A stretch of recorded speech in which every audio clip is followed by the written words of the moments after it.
Bonjour, c'est Jean-Louis Etienne. Je suis connu comme médecin, explorateur. Je suis désolé de ne pas être avec vous.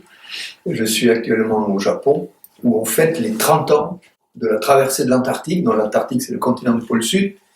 Et il y a 30 ans, nous avions réuni un Japonais, un Russe qui était soviétique, un Anglais, un Américain, un Chinois et moi. Et nous avons été les porte-drapeaux de la reconduction du traité qui fait que ce continent du pôle Sud est une terre de paix, une terre de science. Et donc nous fêtons au Japon de manière très officielle les 30 ans de cette traversée. Donc je regrette de ne pas être avec vous parce que j'aime beaucoup les actions du Cleantech Open que je soutiens et d'ailleurs qui me soutient dans mon prochain projet PolarPod.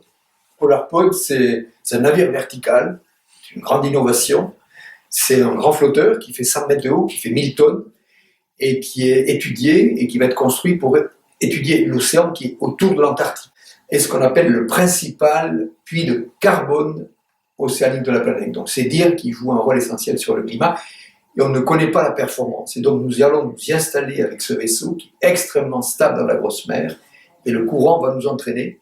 Et nous allons étudier donc cette capacité de l'océan à absorber le CO2, donc le rôle qu'il joue sur le climat.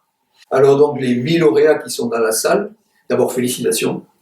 Vous avez été sélectionnés parmi une centaine de candidats.